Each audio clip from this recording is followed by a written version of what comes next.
What up, everybody? Once again, we are Tankers Fantasy Football, coming to you for the tight end rankings here today. And we're not going to do part 1 and part 2. We're just going to do it all one batch here, whole NFL.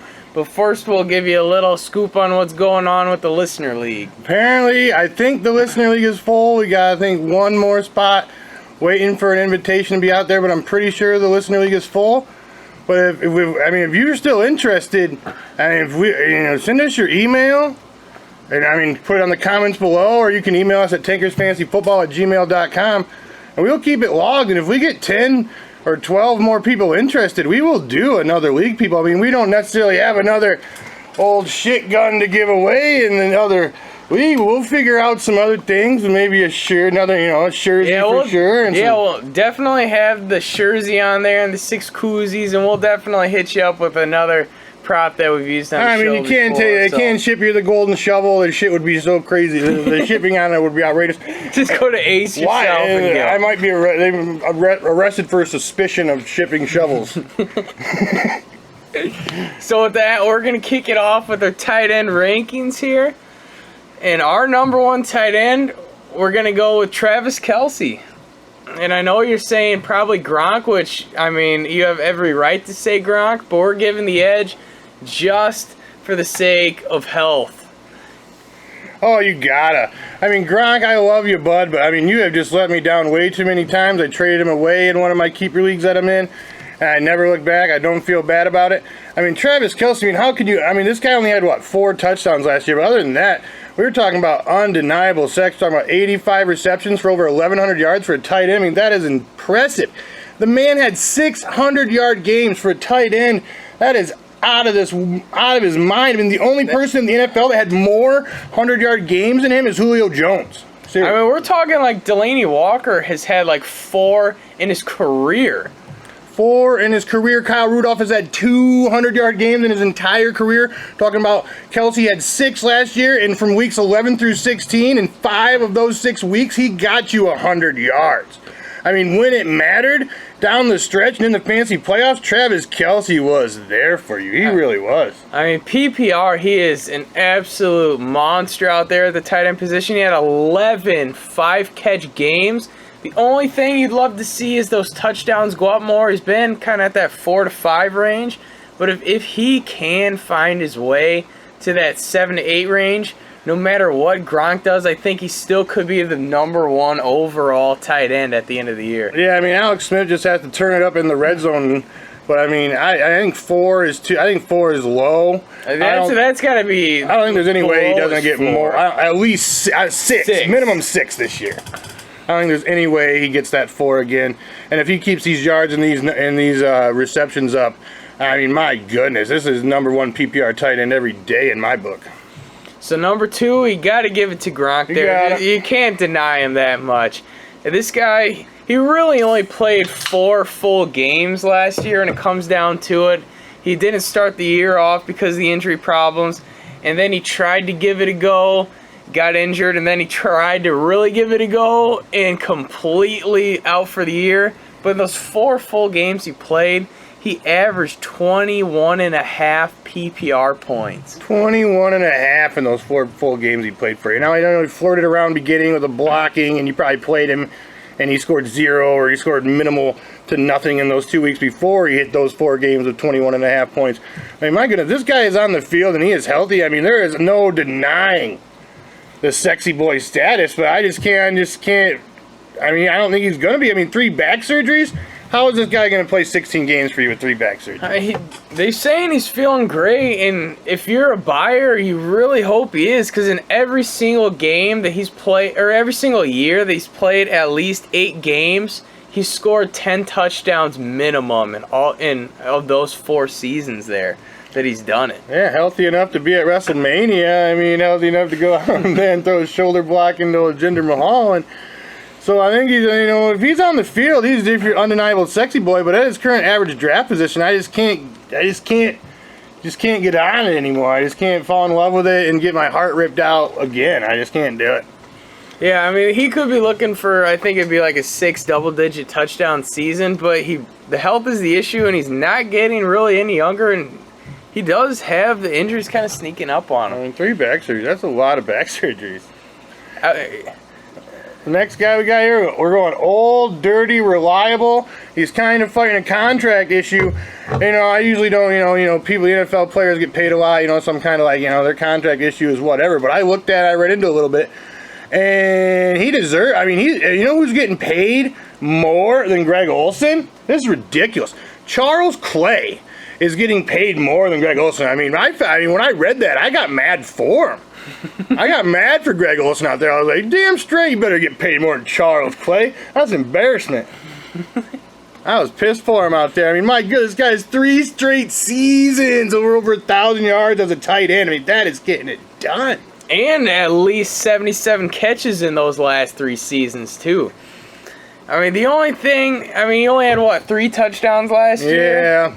And he had 0 after week 9 for you. 0 after week 9. He was coming out. He came out so hot and sexy those first 6 weeks before the bye. He averaged, 19 PPR points in those first 6 weeks. But after that week 7 bye, something happened to him. Yeah, weeks 10 through 13, he failed to top 8.9 PPR points. That is just limp dicking you out there. You're trying to make that stretch into the playoffs, and your tight end's getting you 5 to 6 points. Yeah, you sold high on him going into his bye week because you needed some week 7 action with him on the bye, and you figured, whatever. He's done you well up to this point, but you got another tight end you can work with. Congratulations, because this guy took a dump on the guy's chest that you traded him to. It was ridiculous. After week 7, he only had 1 15-plus PPR point game. Oh, that is just so bad. That is when that week 7 was the bye week. So he went home. He went home on that bye week, and he went limp on you out there. Something bad happened to him. Another reliable guy, I think. We're gonna give him the nod. Screw it. We're gonna say this guy just for the sake of being reliable, and there's some iffy waters in some of these guys as well as health concerns.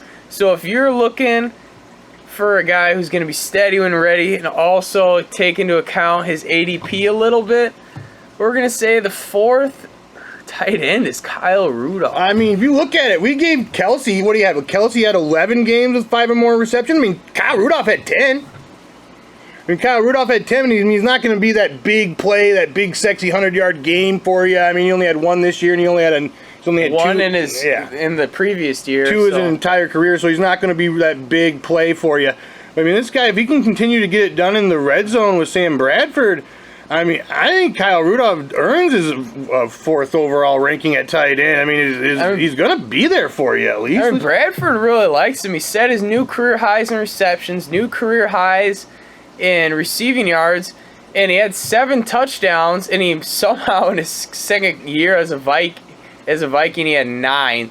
So I think he's still going to be about that 7 to 8 range, but I think his catches and yards could go up this year. Yeah, if you need an old reliable, and as far as average draft position goes, he's going later than the next 3 or 4 guys we're about to tell you about. So that helps me in his rankings too, in my eyes, because you can get him about 3-4 rounds later than these next 3 or 4 guys. He's getting drafted anywhere from the 8th to 10th tight end taken on the board. No respect. He finished his 2nd PPR tight end last year. He was the 2nd overall PPR tight end. My goodness. Sam Bradford is falling in love with him. Like I said, 10 games with at least 5 receptions. You're talking PPR. Kyle Rudolph is solid, steady when ready. Next for we're going to give you Jimmy Graham. I think he's finally back in there for you. He was only behind Kelce and Olsen for receiving yards for tight ends.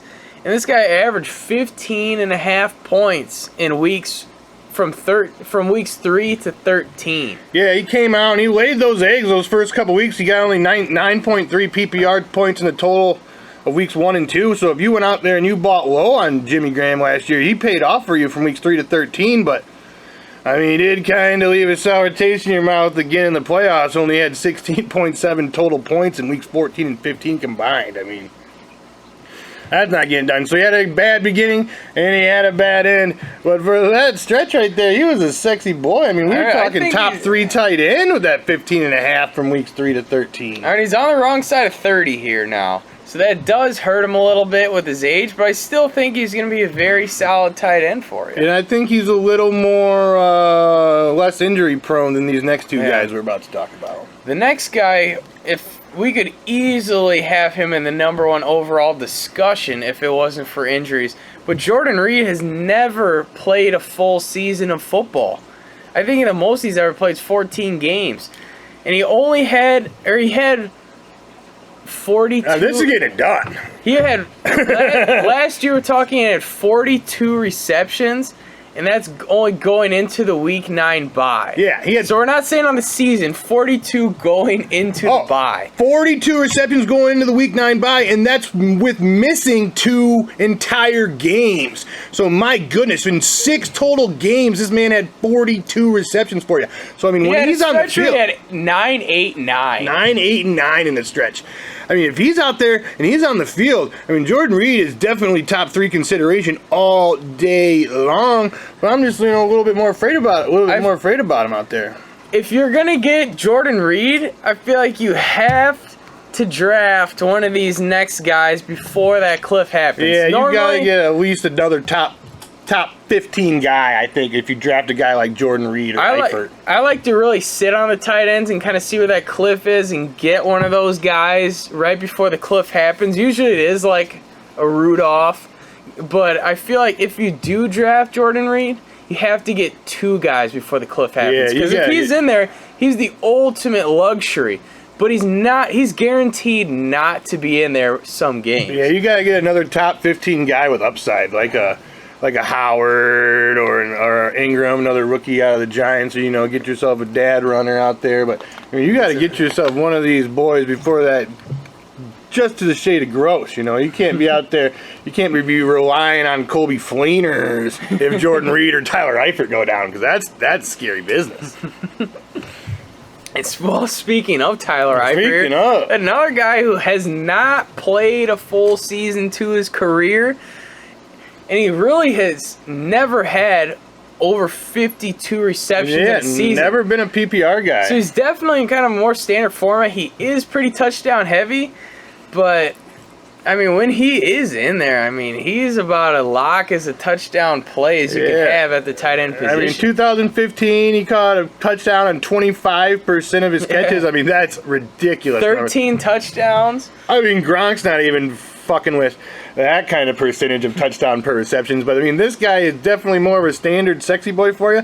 But if he is on the field, I mean, he is getting it done. I mean, how can you say this guy can't slide into that top 4, top 5 range if he's on the field getting targeted heavily in that red zone? Oh, yeah. If Jordan Reed or Eifert can stay healthy, they're undeniably a top 3 tight end. I mean, I think his best season was like 52 receptions for under 700 yards. Yeah, so, it was like he's 52, 600, then he had the 13. He's a pretty touchdown-dependent guy out there. But. All right, another guy kind of old dusty for you. And this is where it is kind of getting murky. We're talking about Delanie Walker. And for him, I'm not loving the Eric Decker signing. I feel like that's going to kind of hurt some of his red zone. Bringing in Corey Davis and Eric Decker in the offseason. I mean, I know Kendall Wright went to the Bears, which is ridiculous. I mean, geez, how many piece of shit receivers do we need, Bears? But I mean, we're not talking Bears right now. We're talking Delanie Walker. And I think the waters are just super muddy with the likes of Eric Decker. I mean, he has been really steady for you. Last 3 years, he's had at least 800 yards as well as at least 60 receptions. But if there's a season where he's going to finally get less than 60 receptions, I think it's going to be this year.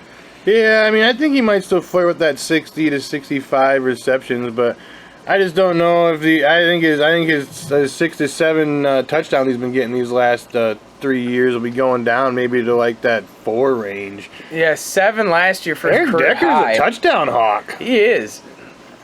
I mean, Eric Decker's got a very nice floor on him. Decker's a touchdown hawk. Like 2 years ago, this guy's like low water mark on the year was what, like 12 or 13? It was ridiculous. Or it was like something? 11 point something PPR was his low water mark in 2015. I know he got hurt last year, but before he got hurt, he was loving you sexy.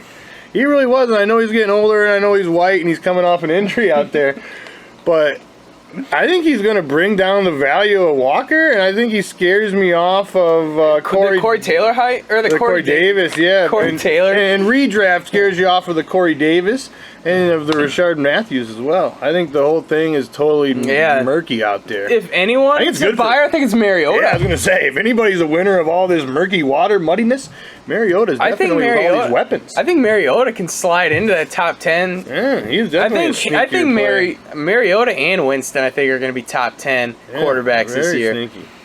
Now, these next guys, I mean, we're kind of ranking them, but eventually I feel like we're going to start rambling a little bit. All right, we're getting about 3 or 4 picks to this side of gross. So you got to pay attention if you've been drafting those Jordan Reeds and those Tyler Eiferts. You need to get one of these 3 or 4 guys coming up because you're going to be hurt for a certain.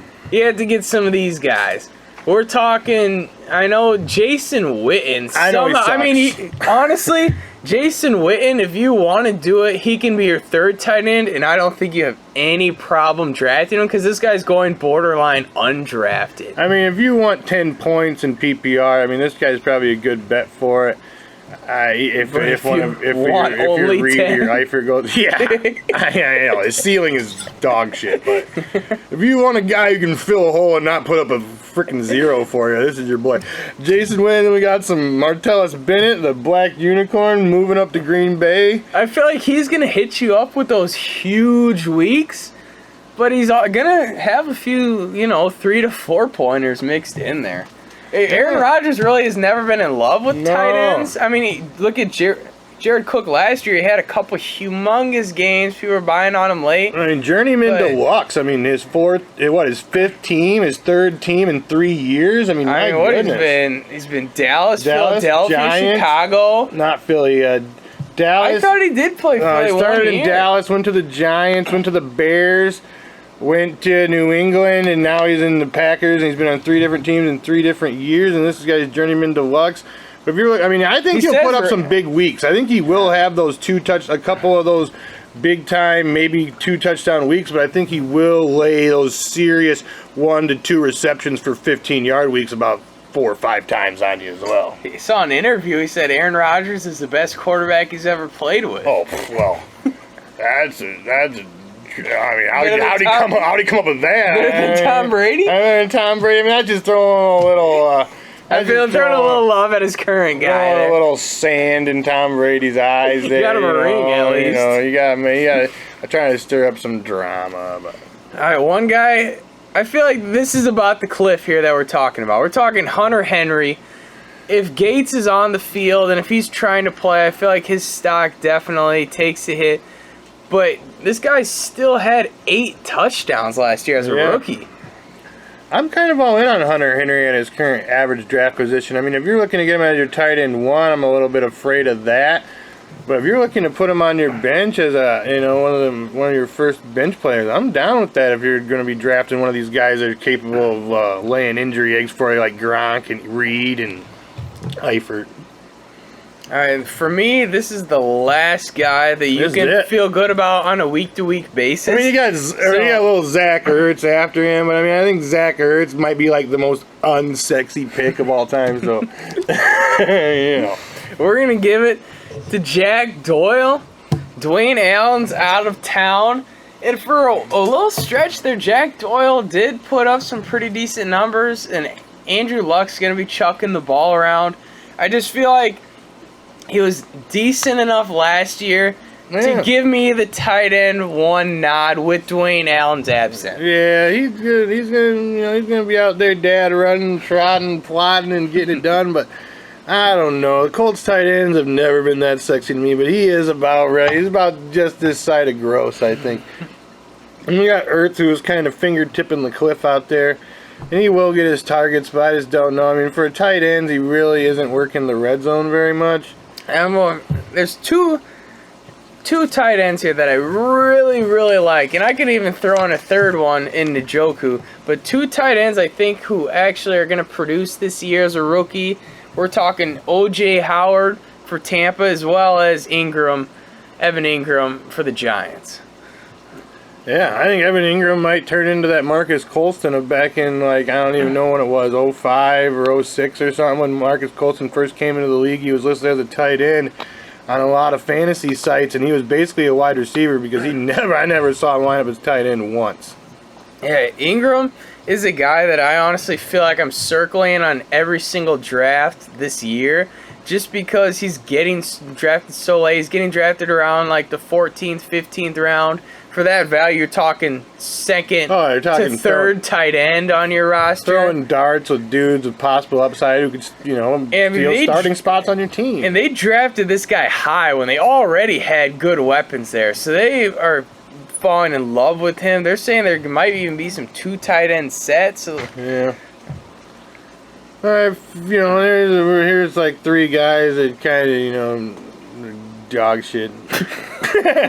Jared Cook, Julius Thomas, and Coby Fleener. I'm not really recommended being about any of those guys. I mean, Fleener, I felt like hit every single spot to succeed last year and did not. Did nothing. He was the golden boy. He was the Fabio Deluxe, and he cut that sexy boy hair. He was getting drafted. And he lost his sexy boy. He was getting drafted like the 7th tight end last year, and now he's literally going undrafted. Oh, my God. There are reports that the offensive coordinator in Miami says Julius Thomas is going to get double-digit touchdowns. I mean, if you're looking to draft tight end super late, I mean, instead of drafting those three guys, you got to throwing darts at dudes like Njoku and Austin Hooper and Cameron. I mean, even dudes like Cameron Bray, who is battling O.J. Howard out there. I mean, he's a better dart, I think, than the likes or even Fedorowicz. Fedorowicz is the forgotten man. Fedorowicz is getting absolutely no respect. He was kind of Brock Osweiler's boy, though, and Brock Osweiler we'll see what Savage likes out there, see what his flavor is. But really, Fedorowicz and his competition's gone away, too. There's no more If Brock goes down, Dwayne Allen could have some serious value out there, too. So Fedorowicz might be a serious sleeper. If you're in a deep 20 round I like him all team,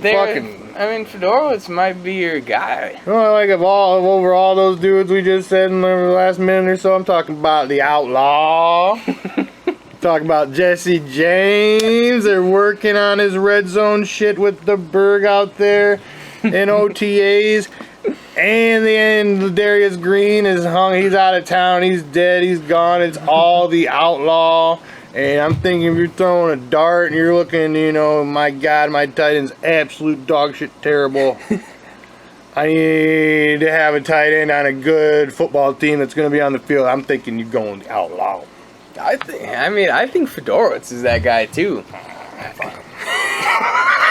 But Njoku, we're saying that third rookie tight end, the Njoku that we talked about earlier for Cleveland. I mean, they love this guy so much the day after that they they cut their guy, their magic guy out there. They made two phone calls at the same time. One to Njoku, one to Gary Barnidge. I mean, they cut him the day after. They said, one was a happy phone call, one was sad. So, I mean, that is doing something. If you got that much faith in a rookie tight end, that you're cutting your golden boy who was magic for you the last couple of years coming from nowhere. Shit went magic at best. I don't know how he's not on a roster, though. Yeah, it sucks for him. At least somewhere he's got to be. Yeah, it sucks for him. All right. Kaepernick can hang out somewhere, I guess. We had to mention the name. Yeah, I just said it. I said it. All right. There it is, boys and girls. There's the rankings. Speaking of the Listener League, when everybody gets in there, gets all signed, logged in, it generates us a schedule. We will decide on a draft day. We will put it on the message board in the league. Let everybody, say if that's down with them or whatever. Then we'll go from there. And, what do you think? What else we got to talk about that league? Talk about the waiver wire. Talk about the waiver. Oh, yeah, I forgot to talk about the waiver wire. The $100 blind bids. Yeah. So it's not first come, first serve. It's not to the least team. It's not this, we're talking, you get $100 on the season. You blind bid. You gotta get your bids in before, I think it's 4 or 5 in the morning on Wednesday. You get your blind bid in, and if you bid the most that week, you get your guy.